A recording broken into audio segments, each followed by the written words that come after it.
টানা কয়েকদিনের ভারী বৃষ্টিপাত আর উজান থেকে নেমে আসা পাহাড়ি ঢলে লালমনিরহাটের তিস্তা নদীতে পানি অনেকটাই বেড়ে গেছে। আর এই পানি বাড়ার ফলে লালমনিরহাটের তিস্তা এলাকার নিম্নাঞ্চল ও চরাঞ্চলে বাড়িঘরে পানি প্রবেশ করেছে। দেখা গেছে যে জেলার 5টি উপজেলার কমপক্ষে 15টি গ্রামে মানুষজন পানিতে নিমজ্জিত হয়ে পড়েছে। আর এসব এলাকায় কমপক্ষে গত কয়েকদিনে 10,000 পরিবার পানিবন্দী হয়ে পড়েছে। এই পানিবন্দী পরিবারগুলো কিন্তু নানান রকম দুর্ভোগের শিকার হয়ে পড়েছেন। দেখা গেছে যে অনেকের বাড়িঘরে এমনকি শোয়ার যে জায়গা আছে বা রান্না করার যে জায়গা আছে সেখানেও কিন্তু পানি প্রবেশ করেছে। ফলে তারা কিন্তু অনেক সময় রান্নাবাড়ি করে ঠিকমতো খেতে পারছেন না। চরম একটা উদ্বেগ, উৎকণ্ঠা এবং দুঃসহ দুর্ভোগে রয়েছেন তারা। এদিকে দেখা গেছে কিন্তু বন্যার পানি প্রবেশ করায় নিম্নাঞ্চল এবং চরাঞ্চল যেসব এলাকায় আমন ধান সহ বিভিন্ন ফসল রোপণ হয়েছিল, বিশেষ করে অনেক জায়গায় দেখা গেছে যে আমন ক্ষেত কিন্তু পেকে গেছে। সেই কিন্তু পাকা ধান এবং সাথে সাথে সবজি ক্ষেতগুলো কিন্তু পানিতে ডুবে রয়েছে। এই পানিতে ডুবে থাকার কারণে এখানকার কৃষকরা যে ফসল উৎপাদন করেছেন, অনেক কষ্টে অনেক অর্থ ব্যয় করে চাষাবাদ করেছেন, সেই চাষাবাদ কিন্তু পানিতে দীর্ঘ সময় নিমজ্জিত থাকলে বা ডুবে থাকলে কিন্তু তারা কাঙ্ক্ষিত ফসলটি পাবেন না। ফলে সেখানে দেখা যাবে যে আসলে তারা বছর শেষে বা উৎপাদনের শেষের দিকে এসে কিন্তু তারা বড় একটি অর্থ সংকটে পড়ে যাবেন। আবারও দেখা গেছে যে এখানে কিন্তু পানিতে যে এলাকাগুলো প্লাবিত হয়েছে সেখানে কিন্তু দেখা দিয়েছে বিশুদ্ধ পানির সংকট। এই বন্যার পানি কিন্তু বাড়িঘর সহ তাদের যে সুপেয় পানির যে নলকূপগুলো রয়েছে সেই নলকূপগুলো কিন্তু পানিতে ডুবে রয়েছে। নলকূপগুলো ডুবে থাকার কারণে কিন্তু সেখানে বিশুদ্ধ পানির সংকট দেখা দিয়েছে। সেসব পানি কিন্তু নানান রকম ময়লা আবর্জনা দিয়ে কিন্তু পানিগুলো দূষিত হয়ে রয়েছে। ফলে এখানে কিন্তু চলমান অবস্থায় দেখা গেছে যে তারা কিন্তু পানিবাহিত নানান রকম রোগ ব্যাধিতে ভুগছেন, বিশেষ করে শিশু ও বৃদ্ধরা বেশি কষ্টে রয়েছেন। তারপরে দেখা গেছে এখানে কিন্তু পানি উঠার ফলে যে কাঁচা রাস্তাঘাটগুলো রয়েছে সেই কাঁচা রাস্তাঘাটগুলো কিন্তু কর্দমাক্ত হয়ে পড়েছে। অনেক জায়গায় কিন্তু পানির স্রোতের কারণে যে রাস্তার যে ছোট ছোট ব্রিজ কালভার্ট ছিল সেগুলো দু প্রান্ত কিন্তু ভেঙে গিয়ে চলাচলের কিন্তু ব্যাপক একটি অসুবিধা হয়েছে। এখানে দেখা গেছে যে অনেকে কিন্তু হাঁটা পথে বা বিভিন্নভাবে তারা কিন্তু গন্তব্যে যাচ্ছেন, হাট বাজার করছেন এবং এখানে কিন্তু অনেক জায়গায় দেখা গেছে যে এই পানি বাড়ার ফলে বা অনেক জায়গায় এই সমস্যা হওয়ার ফলে কিন্তু বিদ্যুৎ বিভ্রাট রয়েছে অনেক এলাকায়। এখানে কিন্তু আমি চরাঞ্চল ঘুরে দেখেছি যে এখানকার মানুষজন কিন্তু অনেকে সোলার প্যানেল ব্যবহার করে তারা কিন্তু আলোর চাহিদা মেটাচ্ছেন, কিন্তু সেখানেও কিন্তু দেখা যাচ্ছে যে আসলে সূর্যের আলো ওইভাবে কম থাকায় তারা কিন্তু পর্যাপ্ত আলো দিয়েও কিন্তু কাজ করতে পারছেন না। ফলে দিনরাত কিন্তু তারা ব্যাপক ভোগান্তিতে পড়েছেন, ব্যাপক ভোগান্তিতে রয়েছেন এই বন্যা এলাকার মানুষ। দেখা গেছে যে আসলে লালমনিরহাট জেলার পাটগ্রাম উপজেলার যে দহগ্রাম রয়েছে, তিস্তা নদী কিন্তু সেই দহগ্রাম দিয়ে প্রবেশ করে লালমনিরহাট জেলার কিন্তু হাতীবান্ধা উপজেলার সানিয়াজান, গড্ডিমারি, ডাউয়াবাড়ি এলাকা এবং কালীগঞ্জ উপজেলার কিন্তু ভোটমারি, সিন্দুরডা সহ চরবৈরাতি সহ বিভিন্ন এলাকায় কিন্তু পানি প্রবেশ করেছে। অপরদিকে কিন্তু দেখা গেছে যে আদিতমারি উপজেলাটি রয়েছে, যে আদিতমারি উপজেলার কিন্তু মহিষখোঁচা, গোবর্ধন এলাকায় কিন্তু ব্যাপক পানির প্রভাব লক্ষ্য করা গেছে এবং সেখানকার লোকজন কিন্তু অনেক পানিবন্দী রয়েছেন। তারপরে কিন্তু দেখা গেছে যে এই সদর উপজেলা যেটি রয়েছে সেখানেও কিন্তু তিস্তা নদীর ব্যাপক একটি প্রভাব রয়েছে।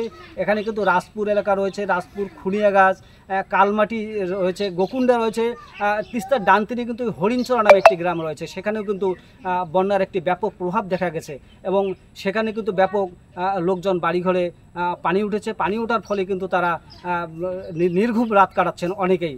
এদিকে কিন্তু দেখা গেছে যে গত দুদিন থেকে বৃষ্টিপাত না হওয়ায় পানি কিন্তু অনেকটাই কমতে শুরু করেছে। পানি কমতে শুরু করলেও কিন্তু এখানকার মানুষের দুর্ভোগ সেরকম হারে কমেনি। পানি কমার সঙ্গে সঙ্গে কিন্তু দেখা গেছে যে তিস্তার দু প্রান্তে, বিশেষ করে হাতীবান্ধার ডাউয়াবাড়ি এবং কালীগঞ্জের ভোটমারি, চরবৈরাতি এবং আদিতমারি উপজেলার কিন্তু মহিষখোঁচা, রাজপুর, গোবর্ধন এবং সদর উপজেলার কিন্তু হরিণচরা, গোকুন্ডা, খুনিয়াগাছ এলাকায় কিন্তু ব্যাপক নদী ভাঙ্গন দেখা দিয়েছে, যেটি কিন্তু বরাবরই এখানকার মানুষ ছাপার করে। আসলে আমি যদি এখানকার একজন এই তিস্তাপার বাসিন্দার একজন লোকের কথা বলতে চাই যে আসলে তারা কীরকম সমস্যা রয়েছেন নদী ভাঙ্গন নিয়ে বা বন্যা কবলিত এলাকায় ফসলের ক্ষয়ক্ষতি নিয়ে, আসলে আমি তার সঙ্গে একটু কথা বলতে চাই। আসলে আপনার এলাকায় যে বারবার বন্যা আসে, নদী ভাঙে, ফসলের ক্ষতি আসলে কীরকম ভোগান্তিতে রয়েছে? আসলে হঠাৎ বন্যা আসার কারণে এই যে আমাদের চর অঞ্চল থেকে শুরু করে ডাঙ্গা অঞ্চলে যে ধান পাট লাগানো হয়েছে এগুলো হঠাৎ বন্যা আসার কারণে মনে করেন যে ধান সব তলায় গেছে। তারপর এখন অনেক ধান পাকছে আর কি, কিছুদিন পর কৃষক অবশ্য কাটবে, সেই ধানগুলো নষ্ট হয়ে গেছে। এবং রবি শস্য যে কিছু কিছু রবি শস্য ফসল ফলাইছে কৃষকেরা, সেগুলো নষ্ট হয়ে গেছে। এখন হঠাৎ এখন আবার বন্যা আসছে নাকি সেটাও কোনো মানে বলা যাচ্ছে না। এখন তিস্তা পাড়ের মানুষ আতঙ্কে থাকে সবসময়, কখন বন্যা আসে, কখন কৃষি জমির ফসল কখন নষ্ট হবে, এই নিয়ে তিস্তা এলাকায় অনেক আতঙ্ক থাকে। হ্যাঁ, আমরা তিস্তা নদীর যে বন্যা আসে বারবার, এই বন্যার দুর্ভোগ নিয়ে আমরা একজন তিস্তা পারবাসীর কথা শুনলাম। এখন আমরা আসলে মূলত আরেকজন আমাদের বলবে যে আসলে এই যে বন্যার যে ক্ষতির প্রভাব থেকে মোকাবিলা করা বা কিভাবে তারা আসলে এখান থেকে পরিত্রাণ পাবে বা মুক্তি পাবে, আসলে আমরা তার কাছে জানতে চাবো। আসলে বারবার যে বন্যা আসে, আসলে কি করলে আপনারা এর থেকে মুক্তি পাবেন? এই নদী আর সরজমিন এক সমান, যার কারণে পানিটার সরজমিনে আসে। যদি নদীটা যে খনন হইতো, তা পানিটা চলে যেত, তখন এই ক্ষতিটা আসতো না। হ্যাঁ, আমরা আসলে জানতে পারলাম যে আসলে এইখানে তিস্তা নদী যে রয়েছে বারবার কেন অল্প পানিতে ভরাট হচ্ছে বা কেন মানুষজন আক্রান্ত হচ্ছে বন্যায়। তারা আসলে বলতে চাচ্ছে যে আসলে এখানে যদি নদী খনন হতো বা নদীটি দুপার বাঁধা হতো, স্থায়ী একটা বাঁধ হতো, তাহলে কিন্তু মানুষজন এই সেই বন্যার কবল থেকে এবং ভোগান্তি থেকে কিন্তু আসলে অনেকটাই তারা মুক্তি পেত। এবং তারা যে অনেক কষ্ট করে বা অনেক অর্থ ব্যয় করে বা শ্রম ব্যয় করে তারা যে ফসলগুলো ফলায়, সেটাও কিন্তু তারা ঠিকমতো পেত। কিন্তু দেখা গেছে যে এখানে আসলে না হওয়ার ফলে, মানে বাঁধ না হওয়ার ফলে বা নদী খনন না হওয়ার ফলে বা নদীটি তার গতিপথ পরিবর্তন করার ফলে আসলে এখানকার মানুষজন সারা বছরই কিন্তু একটি ভোগান্তিতে রয়ে গেছেন। হ্যাঁ, তারপরে কিন্তু দেখা গেছে যে আসলে এখানে যে আবাদি জমিগুলো রয়েছে সেগুলো কিন্তু সারা বছর বালুতে ভরাট হয়ে থাকে। এই ভরাট হওয়ার ফলেও কিন্তু এই তাদেরকে বালু সেচ করে বা বালু সরিয়ে তাদেরকে কিন্তু চাষাবাদ করা খুবই কষ্টসাধ্য ব্যাপার হয়ে দাঁড়ায়। এখন আমরা আসলে কথা বলবো যে নদীতে যে বন্যার কারণে বালু পড়ে বা বালুতে যে ঢেকে থাকে জমিগুলো, সেসব নিয়ে আসলে এখানকার একজনের সঙ্গে আমরা কথা বলতে চাই। আমাদের তিস্তা নদী যখন বন্যা আসে তখন আমরা খুব ক্ষতিগ্রস্ত হই। আমাদের রাস্তাঘাট নাই, আমাদের জায়গা জমিন নাই, আমাদের চলাফেরার গতি খুব খারাপ, ভালোভাবে ভাত রান্না করে খাইতে পারি না। এইটাই আমাদের সমস্যা। তিস্তা নদী যদি খনন হইতো তাহলে আমরা এই ক্ষতিগ্রস্তটা হইতাম না। তিস্তা নদী যখনই বন্যা ভাসে তখনই আমাদের ধান ক্ষেত নষ্ট হয়ে যায়, শাকসবজি নষ্ট হয়ে যায়, এই যার ফলে আমরা খুব দুঃখিত আছি। আমরা কিন্তু আরেকজনের কাছে শুনলাম যে আসলে তিস্তা পার এলাকায় যে মানুষের যে অবর্ণনীয় দুর্ভোগ, আসলে এই তিস্তা নদী কিন্তু সারা বছরেই এই লালমনিরহাটের মানুষের একটি দুর্ভোগের কারণ হয়ে দাঁড়িয়েছে। আসলে কিন্তু এই তিস্তা পার বেষ্টিত বিশেষ করে এই 5টি উপজেলা যে রয়েছে, এটি যে দু প্রান্তে কিন্তু তিস্তা নদী বেষ্টিত কিন্তু 63টি চর এলাকা রয়েছে এবং 63টি কিন্তু গ্রাম রয়েছে। এখানকার লোকজন কিন্তু নানান রকম ফসল ফলায়। এখানে কিন্তু ভুট্টা ব্যাপক আবাদ হয়, তারপরে কিন্তু এখানে আমন ধান হয় এবং নানান রকম সবজি হয়। কিন্তু তারপরে কিন্তু একটি বিষয় লক্ষ্য করা গেছে, এখানকার মানুষজন কিন্তু গবাদি পশু পালন করে, কিন্তু তারা অনেক সময় জীবিকা নির্বাহ করে। আসলে বারবার এইসব ভোগান্তির কারণে তারা কিন্তু প্রতি বছরেই তাদের এই যে ফসল উৎপাদন বা গবাদি পশু পালন বা তাদের জীবন জীবিকা নির্বাহী কিন্তু নানান রকম হোঁচট খেয়ে আসছে। ফলে কিন্তু দেখা গেছে যে এখানকার মানুষ যে অর্থনৈতিকভাবে যে সমৃদ্ধি হবে বা রাষ্ট্রীয় পর্যায়ে যে অর্থনৈতিকভাবে অবদান রাখবে, আসলে সেটি সেভাবে তাদের দ্বারা সম্ভব হচ্ছে না।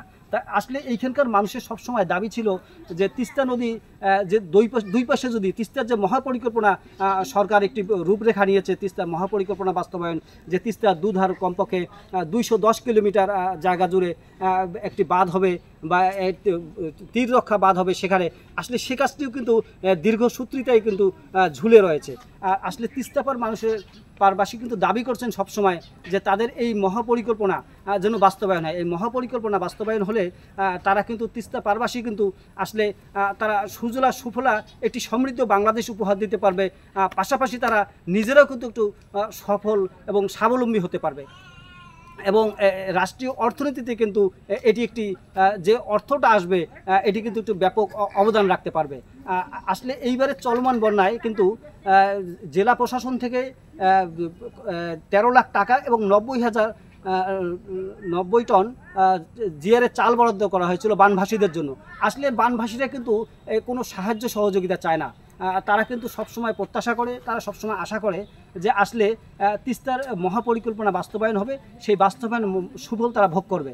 আর আসলে আমি কিন্তু এখন রয়েছি তিস্তা নদীর সদর উপজেলার যে রাজপুর এলাকা আছে, রাজপুর এলাকার এটি 4 নং স্পারবাদ। আসলে এই স্পারবাদটিও কিন্তু নদী রক্ষার কাজে ব্যবহৃত হতো, কিন্তু আসলে এই পানির এত গতিবেগ বা নদীর গতিপথ যে পরিবর্তন হওয়ার কারণে কিন্তু এই স্পার বাঁধটিও কিন্তু সেরকম কাজে আসে না। এরকম কিন্তু 5-5টি স্পার বাঁধ রয়েছে তিস্তার বাম তীরে।